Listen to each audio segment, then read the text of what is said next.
Una boom di contagi nella Marca con 242 casi in 24 ore, i sintomatici in aumento ma le terapie intensive restano vuote, 18 casi positivi in un coro del Coneglianese, abbassare la curva dell'incidenza la priorità secondo Palù. In arrivo il DPCM con la nuova stretta, ore di discussione tra governo e regioni verso la conferma del coprifuoco. Alle 22 per i locali si discute sulle palestre, centri estetici e parrucchieri sarebbero salvi. Presentata stamane la nuova giunta regionale del Veneto, per Zaia non più 9 ma 8 assessori nel segno della continuità con solo un cambio. La Marca in giunta con la conferma di Federico Camerra che oltre al turismo si occuperà anche di agricoltura, niente avvicendamento tra i trevigiani con Marzio Favero o Alberto Villanova. 4 giovani identificati per la violenta rissa bottigliate di ieri sera in centro a Treviso, la rabbia del sindaco, atti come questo danneggiano l'immagine della città. Dramma sfiorato a Motta di Livenza, 34enne marocchino si presenta a casa dell'ex compagna con una tanica di benzina e un accendino per darle fuoco, bloccato e arrestato dai carabinieri. Commozione ai funerali di Francesco Nardi, il 26enne morto nello schianto di Villorba la scorsa settimana, cerimonia all'aperto nel campo sportivo dietro il Palaverde. Conegliano e Valdobbiadene colorate di rosa per la tappa del Giro d'Italia fra le colline del Prosecconesco. Le misure anti-Covid non frenano la festa, la vittoria della crono a Filippo Ganna. Bentrovati, buonasera telespettatrici, telespettatori di Antenna 3. E ancora una volta la contabilità del contagio ad aprire il nostro telegiornale. Del resto i numeri sono sempre più alti. L'ultimo bollettino di giornata parla, lo vedete, di 406 casi dalle 8 di questa mattina, 926 nelle ultime 24 ore, 4 i decessi, ma le terapie intensive sono stabili. Nella Marca in particolare i contagi complessivi nelle ultime 24 ore sono stati 242, ma negli ospedali di Treviso e Vittorio Veneto in prima linea contro il Covid le terapie intensive sono ancora vuote, 0 in entrambi i casi i ricoveri. Di contro però tra i nuovi positivi, riferisce l'ULS 2 Marca Trevigiana, cresce il numero dei sintomatici, circa il 45%, tra i nuovi focolai uno in una corale, in un coro della zona di Conegliano con 18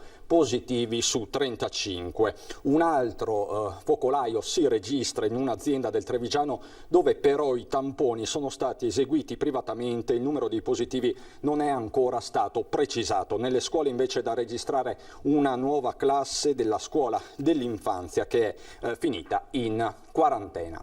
E a fornire un quadro scientifico sanitario molto chiaro è il virologo Giorgio Palù, che dice bisogna abbassare la curva dell'incidenza. Dobbiamo abbassare questa curva dell'incidenza, più possibile, tenerla più bassa possibile, perché dobbiamo tenerla più bassa fino alla primavera.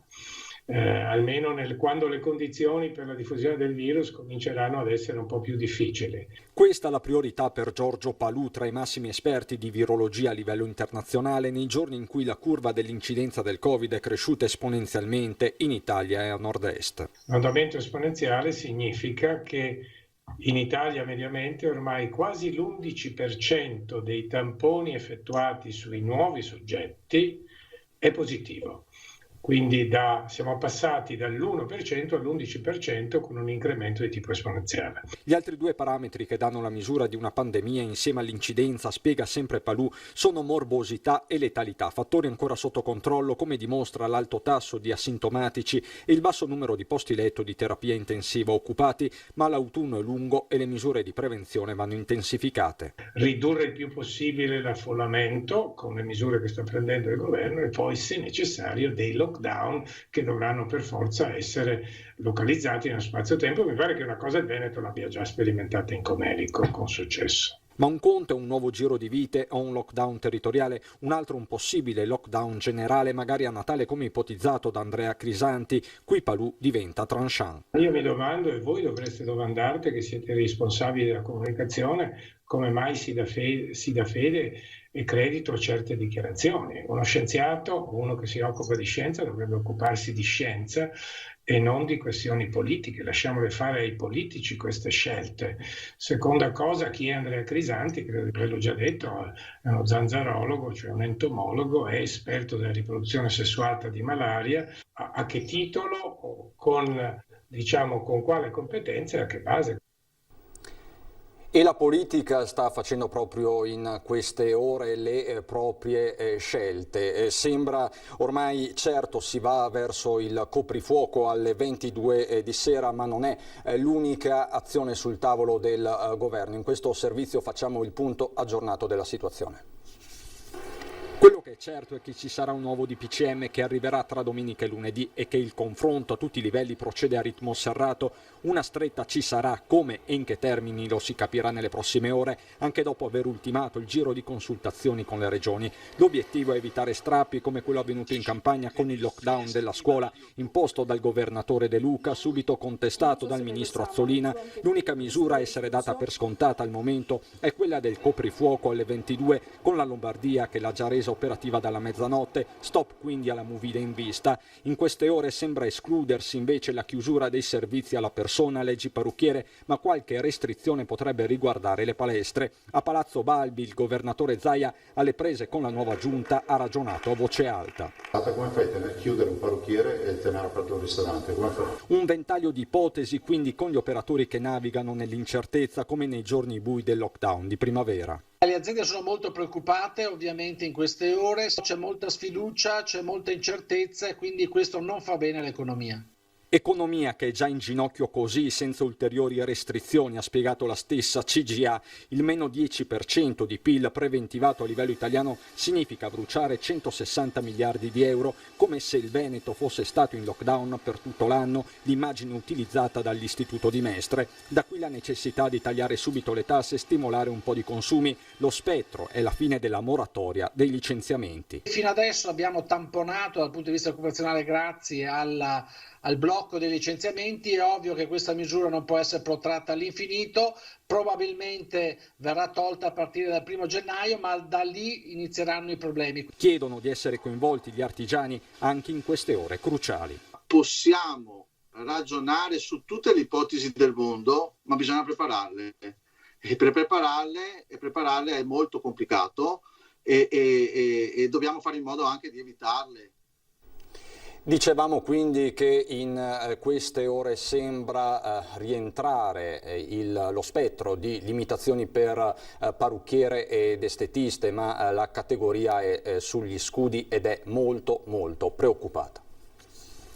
Uno spettro che fa tremare parrucchiere ed estetiste. Dopo il lockdown la riapertura era stata già difficile fra bilanci da far quadrare, scadenze da rispettare e spese aggiuntive. Oggi la ventilata notizia di nuove possibili restrizioni proprio per questa categoria sta creando il caos. Per noi, ci dice Monica Zanlorenzi, titolare di un salone a Paese, sarebbe la fine. Ho sentito i miei colleghi perché ci messaggiamo per telefonino. Tanti hanno paura e tanti proprio la paura li fa chiudere, non ce la fanno, penso che l'80% chiuda. La notizia è subito rimbalzata da parrucchiere a parrucchiere creando confusione e soprattutto paura. Non riusciamo a capire il perché ce l'hanno su con la nostra categoria, dove rispettiamo le linee guida che ci sono state, usiamo la mascherina, abbiamo i distanziamenti tra le clienti, lavoriamo per appuntamento, quindi massimo 5 persone dentro al negozio e manteniamo la lista dei clienti 15 giorni per 15 giorni. Sanifichiamo tutto per ogni cliente, abbiamo gel ovunque, non è possibile, tuona che si voglia sempre penalizzare noi. Io sono molto preoccupata. Il primo lockdown sono riuscita, ce l'ho fatta, l'ho superato. Il secondo sono onesta, non so se ce la farò perché mi spaventa molto, anche perché fanno il lockdown ma non ci vengono incontro con niente. I clienti sono solidari con loro. Io sono veramente molto preoccupata e sono solidale con tutti loro, con tutte queste persone che esercitano la professione importantissima poi e che veramente ci si mettono in ginocchio le persone. Chiudere le parrucchiere significherebbe far morire molte attività. Ma certo, perché chiudere tutto? E allora cosa facciamo? Cioè, da casa non possiamo muoverci, dalla parrucchiera non si può andare da nessuna parte, dobbiamo stare chiusi dentro. Noi di una certa età moriamo. Questo l'umore è generale, ma la cronaca incombe e ci porta a Treviso città, dove sono in corso le indagini per accertare le responsabilità di giovani coinvolti nella maxi rissa di ieri sera in centro. I carabinieri di Treviso stanno cercando di accertare causa e dinamica della rissa esplosa ieri sera intorno alle 23:30 in piazzetta Indipendenza a Treviso, in cui sono rimasti feriti, seppure non gravemente, un 25enne e un 31enne trevigiani. I militari hanno identificato i due giovani, il primo con una ferita alla mano provocata, stando a quanto ha riferito, da una bottigliata, il secondo raggiunto in ospedale dove si è presentato con una ferita al volto. Identificati inoltre un 20enne kosovaro e un altro italiano 25enne. Quello che è successo è gravissimo e non abbiamo alcuna intenzione di giustificare o tollerare gesti come quelli che purtroppo abbiamo visto ieri sera. Stiamo lavorando tutti per una città di cultura, una città turistica, una città accogliente, una città che fa anche dei prodotti enogastronomici una ricchezza, e non certo episodi come questi aiutano a migliorare l'immagine della città. Non è chiaro se i primi screzi, sfociati poi in violenza, siano da ricondurre all'alcol, alle frasi rivolte a una ragazza o all'appartenenza politica dei soggetti coinvolti. Violenza non ha colore politico e quindi io la condanno, che venga da destra o da sinistra. Le indagini proseguono per individuare i responsabili delle violenze. E io ringrazio le forze dell'ordine, la polizia locale, perché sono intervenuti tempestivamente e sono riusciti anche a fermare questi ragazzi, tra l'altro mi pare di aver capito anche alterati proprio dall'alcol, oppure una rissa per motivi assolutamente ridicoli. E quindi un episodio gravissimo che mi fa arrabbiare. Adesso mi sentirò sia con il questore che con il comandante della polizia locale, perché chiederò un'intensificazione dei controlli proprio per prevenire episodi come questi.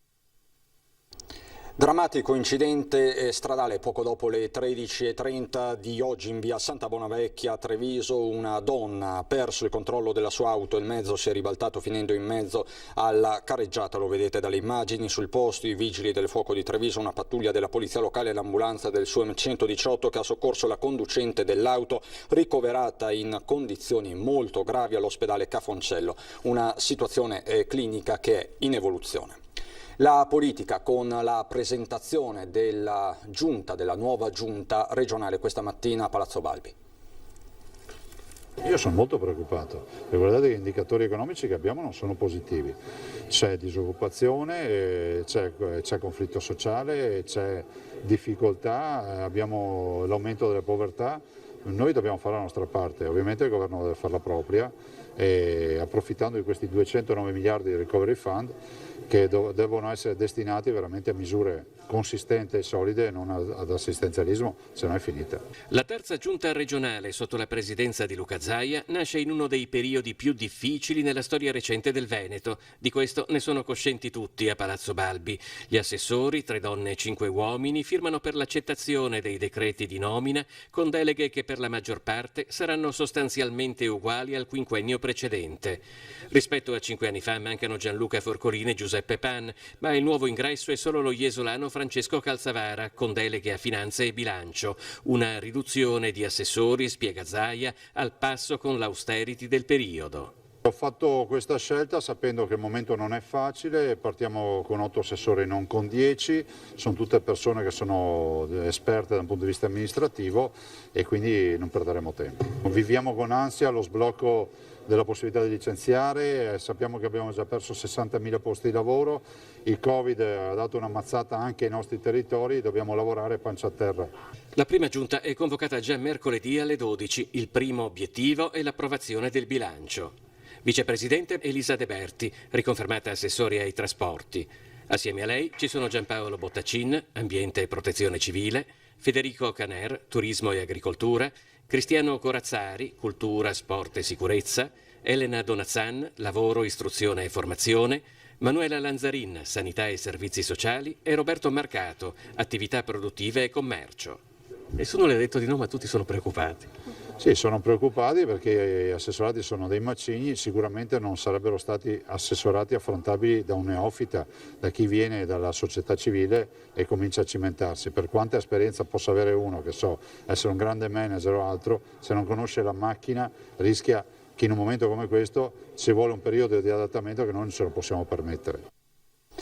A rappresentare in giunta la Marca, quindi lo avete visto, Federico Caner, malgrado le indiscrezioni dei giorni scorsi. Federico Caner rimane al suo posto. Il presidente del Veneto, Luca Zaia, lo ha confermato nel ruolo di assessore regionale al turismo, affidandogli anche la delega all'agricoltura nel precedente mandato gestita dal padovano Giuseppe Panna. Niente avvicendamento quindi tra i trevigiani, malgrado le indiscrezioni su un possibile ingresso in giunta dell'ex sindaco di Montebelluna Marzio Favaro o del consigliere riconfermato Alberto Villanova. Malgrado prosegua l'impegno intrapreso 5 anni fa, Caner non nasconde un pizzico di apprensione. È vero che siamo gente di esperienza, però è anche vero che il periodo è un periodo difficile. Tra l'altro anche l'accorpamento di alcune deleghe ha sicuramente appesantito tutti gli assessorati, compreso il mio.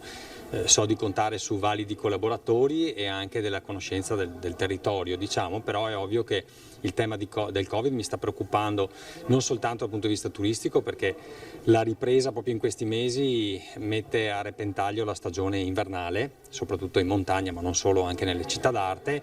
47 anni, eletto consigliere in questa tornata, lascerà il suo posto a un altro uscente, il leghista Giampiero Possamai, con la sfida del nuovo referato, settore che già conosce essendo un imprenditore agricolo. Che comunque è molto collegato al tema del turismo. Tra l'altro nel nostro ultimo piano strategico regionale avevamo proprio inserito la valorizzazione delle attività agricole legate al turismo. È ovvio che l'ho constatato di persona che durante questo periodo, con la mancanza dei turisti, anche l'agricoltura ha sofferto. Pensiamo alla vendita del vino, ma anche di tutti gli altri prodotti tipici locali.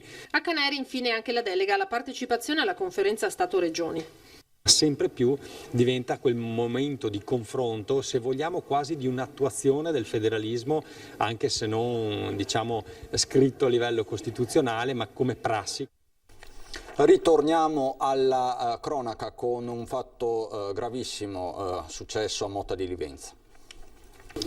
Si era recato davanti all'abitazione della sua ex compagna, l'aggredita e minacciata di morte. Con sé l'uomo, un marocchino di 34 anni già conosciuto alle forze dell'ordine, si era portato con sé una tanica di benzina. Sono stati attimi di vero terrore per la donna, una connazionale dell'uomo. Le grida hanno attirato l'attenzione di altre persone, immediatamente sono stati allertati i carabinieri. Voleva darle fuoco, più volte aveva terrorizzato la sua ex compagna, più volte l'aveva minacciata. Dalle parole è passato ai fatti. Lo stalker ha aspettato che la donna fosse a casa e la sera ha agito senza esitazione. L'intervento dei militari dell'Arma della stazione di Motta di Livenza assieme ai colleghi di Oderzo e Cessalto hanno evitato che l'aggressione potesse terminare in una tragedia. Lo straniero, nel tentativo di divincolarsi dall'arresto in flagranza di reato, ha spintonato i carabinieri. Quindi, oltre all'aggressione e alla minaccia, ora dovrà anche rispondere dell'accusa di resistenza pubblico ufficiale. Il 34enne è stato portato nel carcere di Santa Bona, mentre la tanica con la benzina è stata posta sotto sequestro. A Villorba oggi il toccante ultimo saluto a Francesco Nardi, il giovane rugbista morto a 26 anni in un incidente d'auto lungo la Pontebana.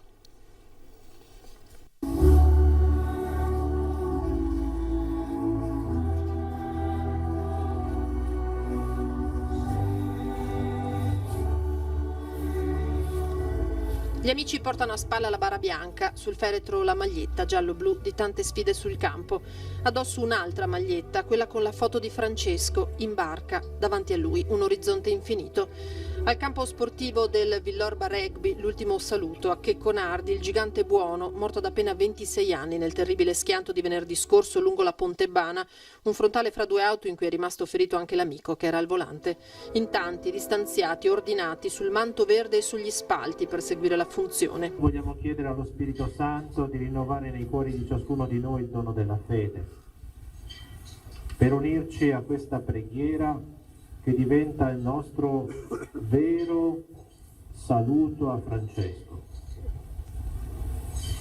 Un saluto che è un arrivederci, perché noi cristiani siamo convinti che la morte è un passaggio. Aveva giocato a rugby fino a 3 anni fa Nardi, poi aveva deciso di dedicarsi al lavoro in carpenteria con papà Adriano alla DBC di Ponzano. Il più innaturale degli addii, quello che hanno dovuto dare a Francesco lui, la mamma Melania e la sorella Federica.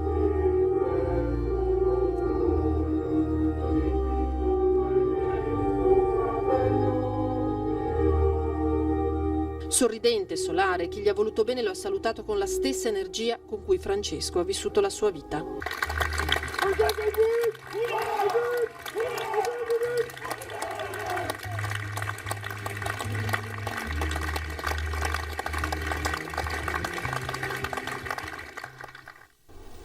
Si è presentato, pensate, come direttore di una ditta di Milano e ha ordinato varie attrezzature per panificazione per un importo di oltre 2.000 euro. Una truffa architettata bene. Nella trappola è finita un'azienda della Castellana. L'uomo, dopo aver ordinato e soprattutto ritirato la merce, se n'è andato rendendosi irreperibile all'azienda trevigiana. Immediatamente è scattata la denuncia, i carabinieri di Castelfranco hanno subito avviato le indagini e hanno identificato il truffatore. Si tratta di un 68enne originario di Roma. L'uomo è stato deferito per truffa e sostituzione di persona. E ancora i militari di Conegliano stanno indagando su una truffa subita ieri da un anziano del posto. Un individuo si è presentato a casa della vittima raggirandole, facendosi consegnare alcune centinaia di euro e un paio di monili.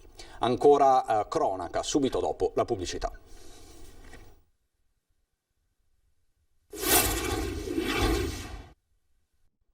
Di nuovo in studio per andare sui colli del Prosecco, dove è stata la giornata del Giro d'Italia. La carovana rosa è arrivata tra l'entusiasmo generale nonostante il Covid. Filippo Ganna, grande mattatore della crono. Sarà una tappa che mostrerà il nostro meraviglioso territorio patrimonio dell'UNESCO in oltre 200 paesi. La 14ª tappa del Giro d'Italia è vista dal sindaco di Conegliano Fabio Chies. Una festa di sport e di pubblico, ma soprattutto una formidabile promozione internazionale delle colline UNESCO. La prima volta che il Giro d'Italia ci fa l'onore di passare, di attraversare in 34 chilometri nei fatti i nostri 9.700 ettari che sono diventati appunto un bene comune. Per cui per noi oggi è veramente una giornata di celebrazione di queste colline che sono meravigliose e che avranno la grande opportunità di essere viste a livello mondiale. Uno stimolo per gli imprenditori che stanno combattendo da quasi un anno con le ricadute economiche del contagio. È comunque una rinascita, un messaggio importante che passa tra le colline del Prosecco, la nostra patria, è qualcosa che va promosso non solamente in Italia.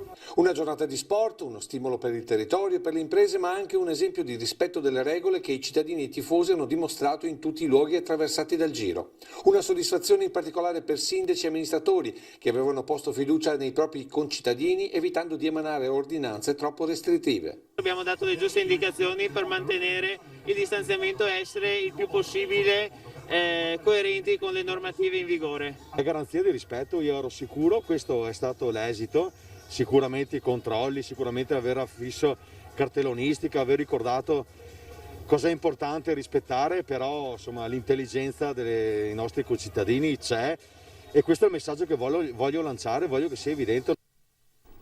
Una grande festa quindi che è stata documentata, come avete visto, dal nostro Lucio Zanato con immagini di Simone Merlo. Vediamo. È sicuramente una tappa importante, arriva alla fine della seconda settimana quando in media si cominciano a fare i giochi seri. Questa è la cronometro di oggi nel giudizio del direttore del Giro d'Italia. Una tappa importante per i concorrenti e una grande festa per tutte le comunità tra Conegliano e Valdobbiadene.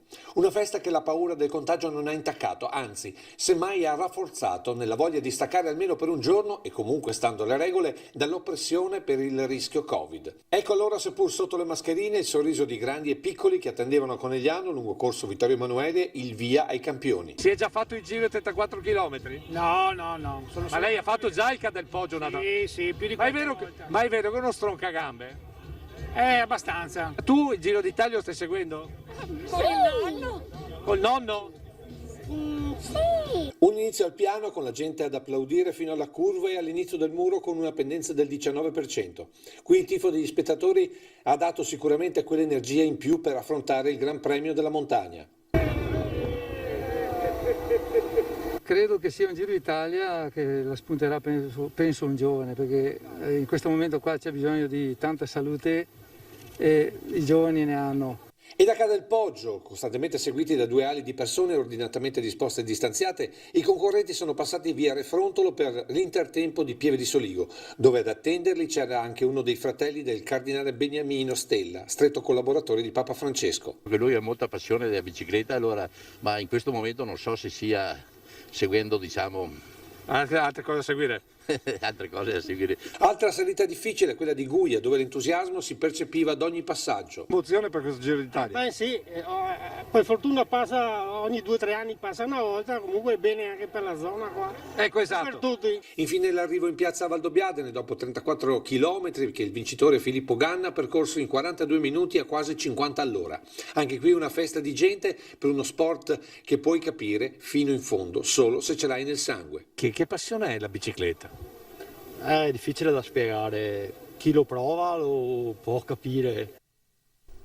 E c'è una ulteriore nota di colore, la possiamo vedere insieme, perché il ciclista professionista Michel Honoré ha chiesto la mano alla fidanzata trevigiana Marilisa. Questa l'immagine. Il gesto è avvenuto prima della tappa a Conegliano, come potete vedere. Per dovere di cronaca la risposta è stata sì, e la foto è diventata uno dei simboli della giornata. Adesso andiamo a Belluno.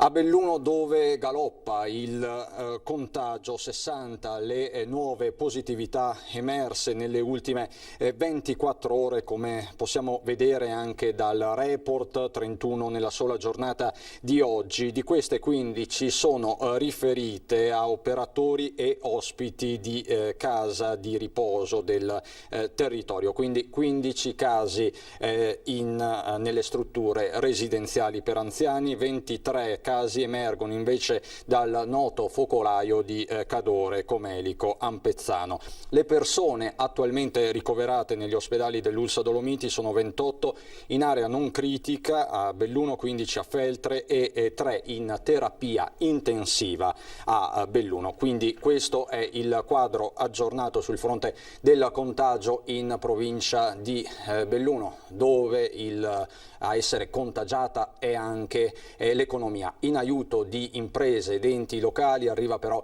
il fondo dei comuni di confine.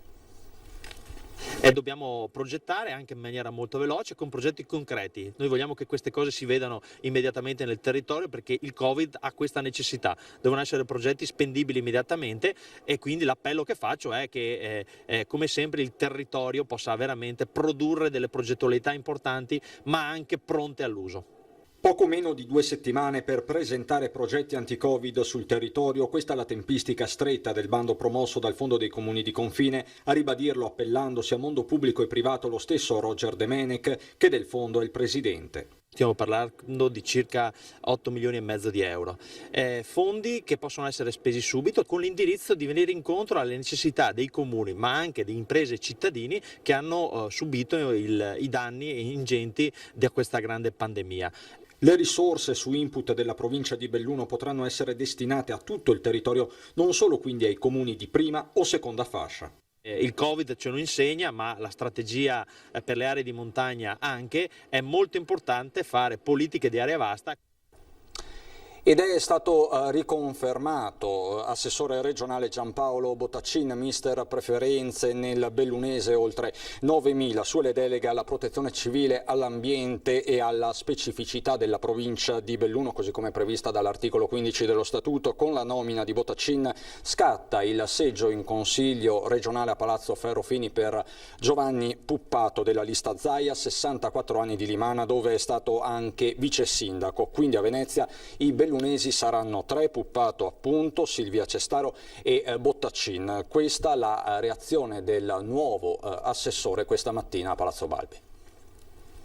Cerchiamo di tutti quanti, insomma, la squadra, quella passata e anche quella attuale, insomma, con qualche novità, cerchiamo di dare il massimo, insomma, questa è la verità. Poi abbiamo fatto 5 anni difficili, ci aspettano 5 anni molto difficili e quindi ovviamente l'impegno sarà massimo come è sempre stato. Senti, un grosso vantaggio e anche una grossa responsabilità è il fatto di partire con una maggioranza così ampia e soprattutto già rodati dai 5 anni precedenti. Ma sì, grande aspettativa, no? Grande aspettativa quando hai un consenso così alto, quindi responsabilità altissima e un onere molto pesante, lo sappiamo tutti, come ha detto il Presidente, ha visto visi pallidi, nel senso di grande preoccupazione, e l'obiettivo è di partire subito, adesso già di sopra stiamo facendo delle riunioni operative e quindi si parte già con la quinta inserita, come ha detto il Presidente. Così l'assessore regionale bellunese Giampaolo Bottacin, e c'è anche una buona notizia che infonde fiducia. Da lunedì 19 ottobre è possibile acquistare i biglietti per assicurarsi l'ingresso ai campionati del mondo di sci alpino in programma a Cortina d'Ampezzo dal 7 al 21 febbraio 2021. Siamo consapevoli del periodo che viviamo e monitoriamo quotidianamente la situazione, commenta Valerio Giacobbi, amministratore delegato di Fondazione Cortina 2021. Avvertiamo tuttavia una responsabilità verso lo sport e verso il sistema Italia, a cui vogliamo dimostrare tutta la nostra capacità di resistenza e resilienza. Si va quindi avanti verso l'obiettivo, i mondiali di sci del 2021. Un ultimo aggiornamento in chiusura: prosegue il dibattito attorno al nuovo DPCM atteso per le prossime ore, forse già domani a metà giornata. Lo smart working potrebbe diventare una delle misure principali, sembra invece essere esclusa in maniera definitiva, categorica, la categoria dei parrucchieri da questo nuovo decreto, ma la discussione, come vi dicevo, è ancora in corso anche con le regioni. È tutto anche per questa sera da Treviso e Belluno. Vi lascio alle previsioni del tempo. Buon sabato e buon proseguimento di serata.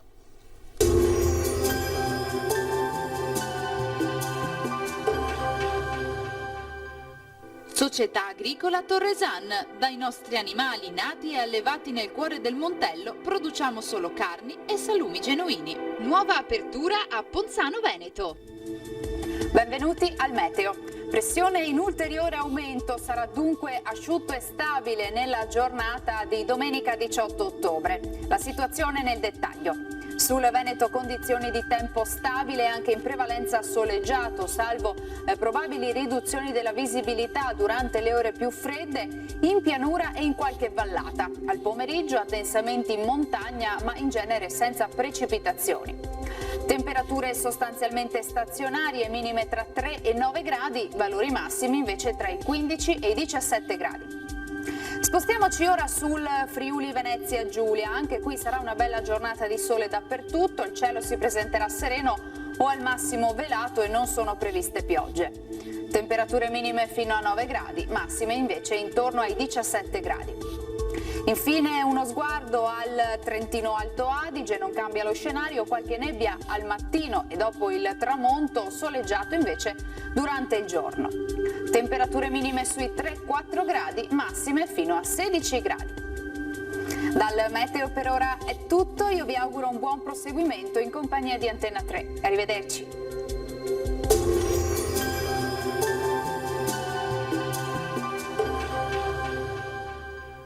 Società Agricola Torresan.